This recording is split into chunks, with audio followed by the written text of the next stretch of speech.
Bueno, bienvenidos a la segunda parte de conceptos gestálticos. Esto se llama Tertulias desde Volver a Amarme. Estamos en el canal de Volver a Amarme. Y mi nombre es Raiza Ramírez. Yo soy psicoterapeuta gestáltica venezolana, viviendo en Argentina. Y en la primera parte me acompañó Carmen Elena y nos acompaña en la segunda parte. La idea es hacer eso, un glosario de conceptos gestálticos que vamos manejando generalmente en las tertulias y que nos parece interesante explicar así a detalle. En la primera parte hicimos unos primeros 10 conceptos, así que vamos con el número 11 de esta segunda. Ujú. Bienvenida, Carmen. Gracias, bienvenida también. Mira, vamos con la proyección. La proyección se usa mucho y se considera un mecanismo de interrupción del ciclo de la experiencia y consiste en colocar en el otro, de alguna manera, mi necesidad o mi deseo. Así explicado de manera simple. Pero solía decir, que me encanta esa frase, que el 80% de lo que decimos del otro es proyección y el 20% restante también. Mm. ¿Algo que decir de la proyección? Sí, creo que es muy común conseguir en la terapia al paciente haciendo eso de proyectar en el otro lo que es suyo y no se da cuenta. Claro, y proyectamos lo bueno y lo malo. O sea, yo proyecto lo que me gusta y lo, Ujú. Y lo que me incomoda. claro, y no lo veo en mí, proyecto lo que me gusta y también proyecto lo que me incomoda o mi sombra o lo que no me gusta. Y lo que pasa es que, y ahí es donde hay que hacer la diferenciación también entre una cosa, si yo describo, no estoy proyectando. Si yo estoy diciendo algo obvio, descriptivo, no estoy proyectando. Pero Ujú. yo estoy colocando emociones o interpretaciones, ahí sí es proyectivo. Hay formas bondadosas de proyectar, que por ejemplo el arte es una forma que puede ser sana de proyectar. ¿Sí? Ujú. Cuento, de pronto ahí estoy drenando alguna emoción y no es necesariamente mío, y sí es mío. Así que, Exactamente. ok, a ti te toca el impasse, número 12. El impasse dice, por concepto dice momento de estancamiento. Describe un momento de bloqueo o estancamiento. Y un ejemplo es cuando la persona viene a la sesión, a la terapia y está indeciso si se divorcia o no se divorcia, si se separa o no se separa, si renuncia o no renuncia. Está en un estancamiento y lo que hay es que validar cuáles son sus razones, sus motivos, qué es lo que quiere hacer, cómo lo quiere hacer, cuándo lo quiere hacer para que esa persona se aclare. Claro, el impasse pertenece a lo que se llama las capas de la neurosis teóricamente. Es la tercera Ujú. capa de la neurosis. Y el ejemplo más obvio del impasse es el perro que se muerde la cola. Cuando vemos un perrito que está dando vueltas mordiéndose la cola. Esa es como la imagen visual del impasse. El impasse es la paradoja, es un sí pero no, es un quiero pero no lo sé. Y es porque el organismo todavía no sabe cómo salir de alguna manera del rol de pronto en el que está inmerso. Correcto. Justamente y regularmente los pacientes llegan a la terapia en impasse, Sí, normalmente, que es sí, el, así. o sea, hay algo que me incomoda, pero no sé qué es, o la camisa que no me sirve, pero que todavía no lo resuelvo. No la quiero soltar. Ok, después el concepto de responsabilidad, que es el número 13. Responsabilidad. Ujú. Que a mí yo empecé a estudiar Gestalt, yo creo que en el 2002, 2003, y a mí me impresionó mucho porque yo siempre me consideré una persona súper responsable. Y estudiando Gestalt me di cuenta que no. Y porque yo tenía la idea de que ser responsable era que pagaba mis cuentas, que era ordenada, que, ¿sabes? Una buena ciudadana, ta, ta, ta.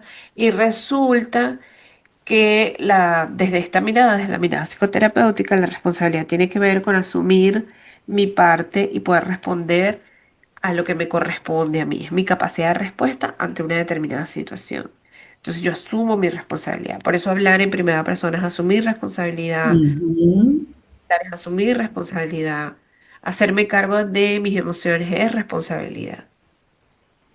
Y ahí se basa el concepto de la responsabilidad.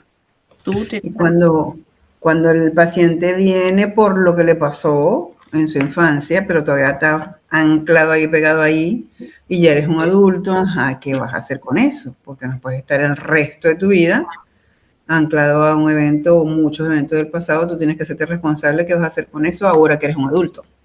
Y Claro, cuesta, claro. y cuesta.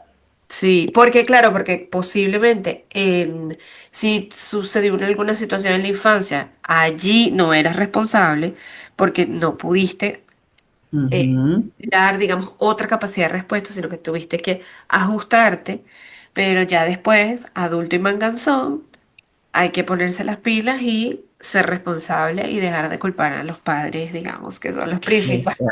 Exactamente, Claro. exactamente. Que cuesta un montón, es doloroso. Es muy Porque doloroso. Sí, pues, pero hay situaciones que son muy injustas o que se consideran injustas. Lo que pasa es que en un punto es eso, hay que asumir Y, y posiblemente, ese es uno de los objetivos, yo creo que es de la psicoterapia Gestalt, que Peirce decía que era que la persona se pare sobre sus propios pies y se dé cuenta de los recursos que tiene y empiece a activar con esos recursos. Ahí va. Ok, vamos al sí. 14. El 14 es introyecto.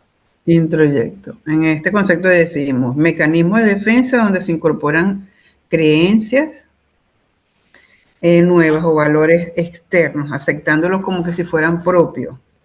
Y esto nos pasa normal y comúnmente nosotros en nuestra infancia y en nuestra adolescencia, porque cuando escuchamos a la abuela, a papá y a mamá, a la tía, cuando escuchamos al entorno social hablando incluso, voy a poner un ejemplo simple, los refranes.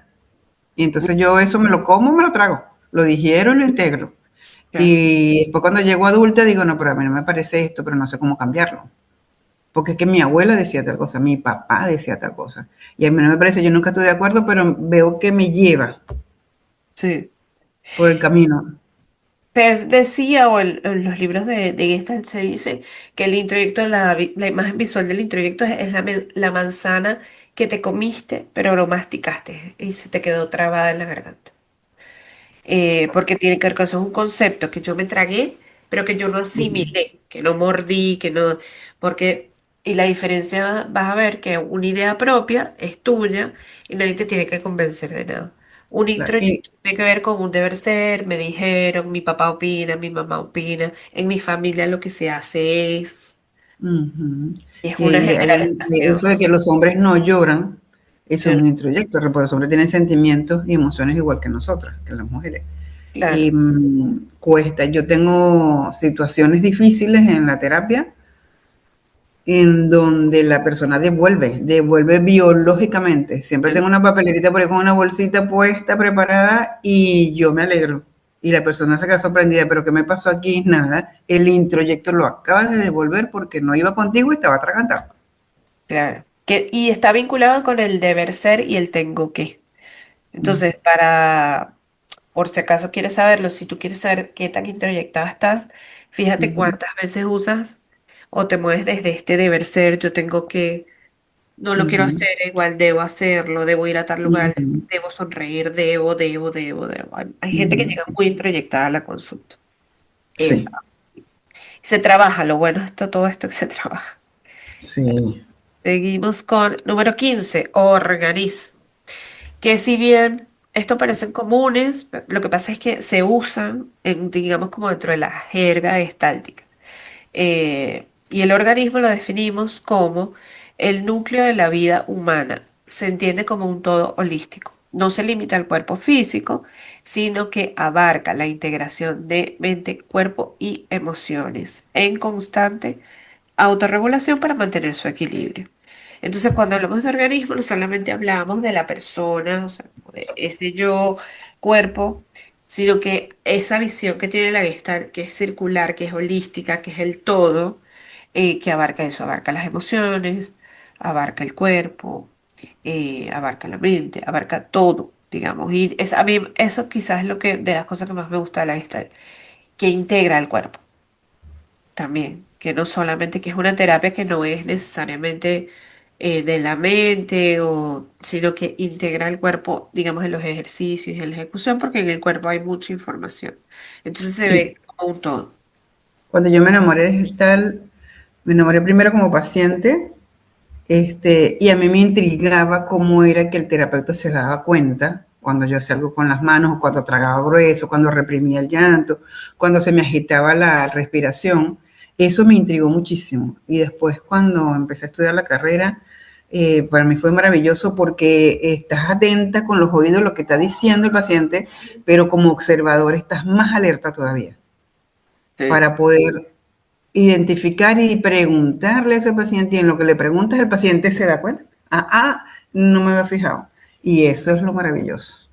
Sí, e incluso yo vi en alguna vez en alguna supervisión y dentro de la formación, como el terapeuta, que era el director de la escuela donde yo estudiaba, él le decía, no, no tengo ningún tema para trabajar. Y él le dijo, bueno, está bien. Y se quedó en silencio. Y esperó que el paciente, en este caso estábamos en una supervisión de grupo, empezara, el cuerpo enseguida empezó a hablar y empezó a hacer un movimiento repetido, no sé, con la rodilla. Y entonces allí él se agarró de ese pequeño elemento y pudo desplegar un trabajo brutal solamente con el cuerpo, El que no tenía para trabajar. el que no tenía nada que trabajar. Ok. Mira, el siguiente concepto es el darse cuenta. Al darse cuenta, que se llama también awareness, es la capacidad de la persona, lo acaba de decir ahorita en el ejemplo que estábamos explicando anteriormente, lo que le sucede dentro de sí mismo, son todas las emociones y las sensaciones de lo que le pasa al paciente, y nosotras a través de las preguntas hacemos que se dé cuenta, que haga el ensayo, o sea, que diga, no me había dado cuenta. Y eso permite que uno le pueda llevar en el acompañamiento más a la búsqueda de la solución que él viene a la consulta a Claro, siempre buscarse. hay un no lo había visto y después viene un como wow, que es muy lindo, es muy interesante. Y lo que suele pasar es que en ese darse cuenta se genera una novedad, o sea, hay como una Ujú. actualización ahí y una visión diferente de las cosas que se pueden hacer diferentes. El Así es. famoso awareness. Ok, holismo, que también lo hemos nombrado un poco.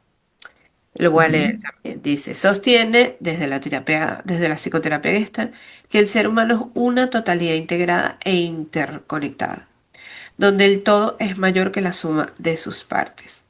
No se puede comprender a la persona analizando sus componentes, sino viendo cómo interactúan entre sí y con su entorno. Que es esta es una mirada que es muy linda, que es esta mirada del todo. Holístico significa que mira un todo, que no es solamente una parte, o no solamente es la emoción, o no solamente es el cuerpo, como decíamos, sino esta interacción. Más, que es muy lindo, que decimos, no solamente es la interacción que tiene que ver de pronto mi interacción con otra persona, sino también es mi interacción con el ambiente y también mi interacción conmigo. Conmigo Eh, mismo, sí. conmigo, que también es muy importante y le prestamos mucha atención desde la psicoterapia. Ujú. Aquí viene un concepto, el número 18 que lo trajiste tú, que yo no lo sabía. ¿Cómo es que se dice? Ujú. Epoche, epoque. Epollet. ¿Cómo Se se dice? escribe Pochet, se escribe Epo- Pochet, pero se pronuncia Epollet. Oye, Epollet. ajá, cuéntanos. Ajá, es como colocar en un paréntesis, sobre todo para nosotros los terapeutas de Gestalt, tenemos que hacer eso en cada consulta que vamos a atender, porque colocamos en un paréntesis para suspender todo lo que traemos de conocimiento. De Mm, hecho, los que hemos sido psicoterapeutas en otras carreras y vamos a Gestalt, tenemos que hacer eso continuamente, porque si no se nos liga una cosa con la otra, ¿no? Entonces, colocar en paréntesis lo que ya traemos. Y esto significa suspender los juicios y las interpretaciones y observar la realidad tal cual es, como la está mostrando el cliente, el paciente, tal cual ahí. Por ejemplo, básico. Yo, si fuese católica y tengo que atender a un evangélico pentecostés, pues ya, ok. nada que ver con lo que yo conozco, sé y me gusta. Y voy a estar en la consulta con lo que él se identifica. Y así no contamino, así no prejuicio, así no le sugiero que vaya a aprender la Biblia, vaya a la iglesia, nada de eso, ¿sí? Y Claro. eso es un ejemplo típico que nos pusieron cuando estábamos en esa clase brutal. Es, por ejemplo, si nos llega a la consulta una persona que es un abusador Mm, sí. y viene a solucionar. Entonces yo no puedo tener prejuicio, porque si tengo prejuicio le digo, sabes que no te puedo atender, te tengo que remitir. obvio.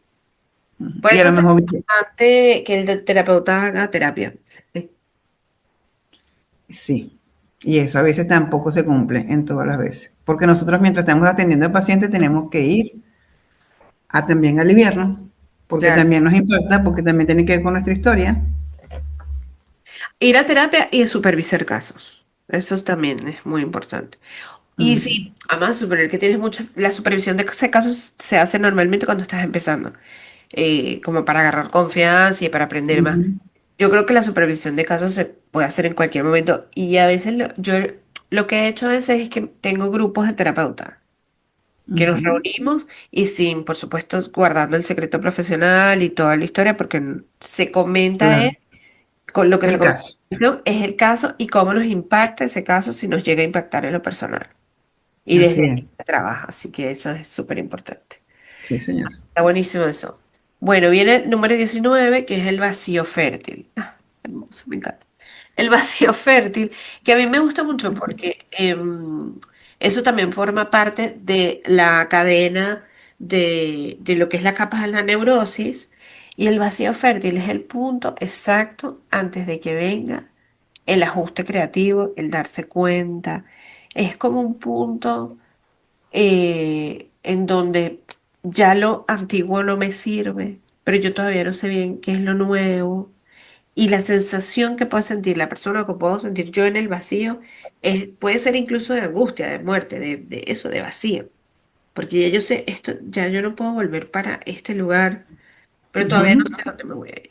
La diferencia es que desde la psicoterapia gestal se mira este vacío como una posibilidad y por eso se le llama vacío fértil, que no es el vacío de la angustia, es el vacío de la posibilidad. Claro, porque el otro está entendiendo que está perdiendo. No Claro, está viendo la posibilidad de lo que va a ganar.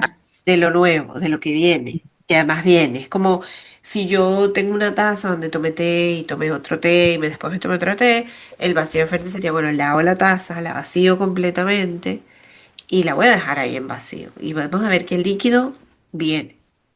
Pero para Ujú. poder abrir ese espacio a que venga un líquido nuevo, necesito vaciar. Que eso corresponde, me conecta con una ley de los órdenes del amor de constelaciones familiares, de que para abrir un nuevo sistema necesito cerrar el anterior. Ok, Correcto. 20 la silla vacía. Ahora sí, sí es una de las técnicas y dice, para mí es la más eficaz. Resuelve los conflictos internos y externos a través de un diálogo con aspectos proyectados o personas ausentes. Me ayuda a cerrar algo que está pendiente. La Eh, silla es el invento máximo de la psicoterapia gestal. O sea, para mí, lo propuso Peirce, pues. Antes de Peirce no existía la silla vacía. sí, a mí me impactó las primeras veces porque, por ejemplo, si tengo a mami fallecida y la voy a colocar ahí, digo, ajá, pero ¿qué voy a hacer yo? ¿Qué diría mi mamá? Y es un automático que te sientes en ese lugar y que te sueltes y que digas lo que se te ocurra porque sale exactamente lo que necesitas. Es Ahí maravilloso. se suele colocar el paciente de un lado y del otro lado un espacio vacío, que puede ser una silla en el Ujú, centro, o un ujú, espacio vacío. Y se le pide a la ujú. persona que alterne, siéntate aquí, después te sientas allá, que es como ponte Un el diálogo. y se establece un diálogo entre las partes que termina siendo un diálogo entre la persona. Posiblemente la silla vacía más heavy que a mí me tocó hacer como paciente fue trabajando en un sueño donde tenía que ver un aspecto con mi papá y cuando ella me dijo, bueno, siéntalo enfrente, yo le dije que no aparece. Pero Wow. imagínate, yo le decía, no, aparece, está, hay un vacío, o sea, es un hueco, o sea, es la nada misma. Ujú. Y ella me dijo, bueno, entonces háblale a la nada. Y Fue fue genial. increíble, sí, fue muy brutal, porque claro, imagínate, poder trabajar, podemos trabajar, hacer sillas vacías con padres, madres, hermanos, parejas, aspectos nuestros, órganos, porque diálogo con los órganos, Ajá. órganos que lo desarrolló la Las nana, enfermedades, ajá. trabaja desde ahí. Fue increíble, pero fue muy fuerte porque va eso, es al vacío. Es una técnica muy brutal que además se puede hacer, la que es la técnica posta, sí, es de libro, es esto de pasarse de un lado al otro. Luego he visto otras alternativas en donde, por ejemplo, se puede hacer un diálogo escrito o de repente se puede hacer esto de no mudarse de puesto, sino de qué te dice, ¿sabes? Sin cambiar. Ujú. Porque hay gente que le cuesta. Hay gente Hay que gente le... que dice, no veo nada, cómo lo colocó ahí, no, no sé, no puedo, o sea, no puedo Bueno, imaginarme, no puedo verlo, o sea, hay gente que le cuesta mucho. ok. Vamos a hacer un bonus track, un extra. Hay uno que es el ajuste creativo, que lo pusimos como 20. Ujú, El ajuste creativo es, que también es un concepto muy lindo. eh, es después que pasamos ese impasse que dijimos, que es el perrito mordiéndose, ujú, después que pasamos la angustia de no sé, ahí justo después, ahí en la siguiente callecita, aparece la respuesta, que es cuando el organismo logra hacer como una nueva regulación y encontrar un nuevo equilibrio. Y encuentra recursos propios para digamos, resolver esa situación para satisfacer esa necesidad. Ese es el ajuste creativo. eso está El ajuste increíble. creativo puede ser, mira, en estos días, voy a poner un ejemplo que se me ocurre. Mi hija estaba en el colegio y tenía que usar un mapa. Y no tenía, digamos, no tenía el mapa a mano. Y su ajuste creativo fue pedírselo a una amiga. Y entonces cuando salió del colegio me dijo, mira, usé un mapa a una amiga, vamos a comprarle un mapa. Entonces, es con esto, que es muy simple el ejemplo, ¿no? Pero Ujú, esto quiere ujú. decir que es un organismo que necesita algo, que está en una necesidad, que no tiene sus propios recursos, los buscó en el ambiente, pudo lograr el objetivo, que digamos que era hacer la tarea, ta, ta, ta. Cuando tú dices, lo busco en el ambiente, es que ayudamos al paciente que utilice un recurso el sitio donde está, la consulta, Pero es que también eso puede ser del sitio donde está o puede ser de sí mismo, porque o ahí imaginativo. claro, porque ahí el ajuste creativo es poder encontrar la respuesta para satisfacer la necesidad. Otro ajuste creativo en este ejemplo hubiese sido hacer dibujar un Ujú, mapa, por ejemplo. claro. No pedirlo, sino de repente dibujarlo, que también podría ser un ajuste creativo. No hay Y ese, limitación. y ese recurso no se da cuenta el paciente que lo tiene, sino que tú lo acompañas a que lo localice, lo ubique. Claro, lo que pasa es que acuérdate, bueno, o por lo menos yo lo vivo así.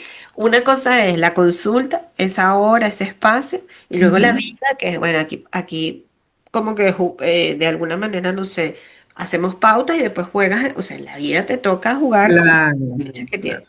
Entonces muchas veces el ajuste creativo ocurre en la vida y la persona viene y te lo cuenta, mira, mira lo que hice o cómo lo resolví. A veces ni siquiera se da cuenta que hizo el ajuste creativo e incluso el terapeuta se lo puede marcar. De pronto, mira viste cómo lo resolviste o viste la respuesta que tuviste. Eso. Una respuesta nueva, que es diferente a Ujú, todas las respuestas que dabas antes. ujú. Va por ahí. A veces el ajuste Lo creativo estimula. puede ser, sí, puede nacer allí en el consultorio, pero la verdad que nace en la vida.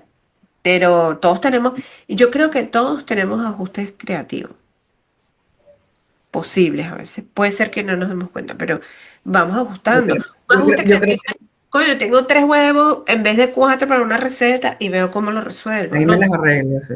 claro. Nosotros cuando empezamos a estudiar, todos los terapeutas gestal, cuando empezamos a estudiar la carrera, ese ajuste creativo que no sabíamos que lo teníamos, lo comenzamos a identificar. Y, por ejemplo, yo empecé a estudiar éramos 72, creo que nos graduamos 3. Ah, eso suele pasar. ¿Por qué? Porque la carrera cuesta arriba. Y una es ese ajuste creativo, o sea, tienes que buscar la manera cómo hacer para. Lo que pasa es que si te pones a ver a detalle, nosotros todo el día tenemos que hacer ajustes creativos. O sea, si lo vemos con una observación así, En el día a día, sí. claro. Y eso se hace con los recursos que tenemos. Y aunque lo busques afuera, los recursos son tuyos, el recurso es la búsqueda que se te ocurre. Ujú. Pues, por ejemplo, en el Exacto. que yo puse mi hija, ella se pudo haber quedado, ay, bueno, no hice la tarea, ¿por qué? Porque no tenía mapa. Y Pero esa es, resolvió. claro, y ahí hay una resolución. Y después Ujú. resolví, o sea, la siguiente fue, mira, tenemos que comprar un mapa. Ah, bueno, vamos a comprar más para regresarle más a la La muchachita. solución completa, sí. Claro, es la solución. Pero los bebés se ven mucho, los bebés se ven muy claro. Eso, o como después nosotros cuando vamos creciendo y nos vamos volviendo neuróticos, como que nos encuadramos y de repente, bueno, siempre hago la receta de la misma manera, Ujú, ujú, siempre me voy por el mismo lugar. Em, con mi hija a veces hacemos esto de irnos por calles distintas, ujú. a ver qué pasa, a ver qué encontramos. Ay, no había visto esto, Claro, mira una esto, ruta nueva. esto es un ajuste creativo también. Ok, y nuestro último concepto, 22, es el de las polaridades. Ah, sí, ese es genial también. Dice Ujú. el concepto extremos opuestos de una misma dimensión. Eh, lo utilizo mucho en la terapia porque yo lo visualizo así, hay una calle y estamos en una acera y hay que cruzar a la otra. En mí fue impactante, donde yo estudié allá en Venezuela, todos los años se hacía un retiro de un fin de semana, full de terapia, desde el viernes, sábado y domingo. Y en el segundo año, en el segundo retiro, mi supervisora inmediata me enseñó, me identificó, mejor dicho, que yo no quería ser violenta, porque papá era violento y entonces yo no, yo estaba en el otro extremo, estaba para allá, todo Ujú. suave, todo dulce, todo quieto, no sé qué cosa. Y me dijeron, no, pero esa no es tu verdad es esa. Y hicieron una sesión, se abrió un proceso y me tocó la fibra y entonces ahí me tocó y lo integré maravillosamente. Me Ya. encantó. Y al integrarlo lo controlas, lo dominas. Mira, digamos que el precursor de este tema es Jung cuando habla de la sombra, Mm, que es un concepto exactamente. que toma la psicoterapia Gestalt, que quiere decir que nosotros tenemos aspectos en luz y aspectos en sombra. Cualidades en luz, cualidades en sombra, que son, por ejemplo, las que son en luz son las que reconocemos en nosotros mismos. Y las que están en sombra son eso, yo no soy así, eso, yo no soy violenta o yo no soy Ujú. agresiva. Por ejemplo, yo digo, no, yo no soy, una que yo digo típica, yo no soy hipócrita. Entonces, lo interesante que hacemos en la psicoterapia gestal es ver cuál es la polaridad. Podemos reconocerlo desde cualquier lugar, desde cuál es la polaridad en luz y buscar la sombra, o y Ujú. normalmente, porque lo que trae la persona normalmente es la sombra que no la asume o que la proyecta afuera, que eso Correcto. también pasa un montón. Y desde ahí la persona empieza a trabajar lo que se llama la integración de las polaridades. Porque el trabajo no es ser, bueno, soy violenta o soy no Sí, violenta, sino el sí. trabajo es saber que tú Bueno puedes, o malo, ajá. claro, moverte como de manera holística en ese todo, en donde hay momentos en donde es necesario ser violento o usar la violencia si hace falta, y también la otra parte la puedes tener. Y es, bueno, un viaje, es todo un viaje, la verdad, las polaridades. Y Tremendo. todos tenemos, Ahí donde te conoce, exactamente ahí donde te conoce cuando trabajas eso. claro, todos tenemos polaridad, eso también es Ujú. importante decirlo. Todos tenemos sombra. Todos tenemos sombras y, bueno, por supuesto, vamos a ir trabajando poco a poco para integrar y volvernos de alguna manera un ser más unificado, posiblemente sería la palabra. Más completo en ese sentido, sabiendo que tengo mis luces y mis sombras. Y habrá momentos en los que las usemos y habrá momentos en los que perdamos ese uso, por Exactamente. decirlo así. Bueno, con esto completamos esta primera lista. No sé, después capaz que se nos ocurren más. Em, Ujú.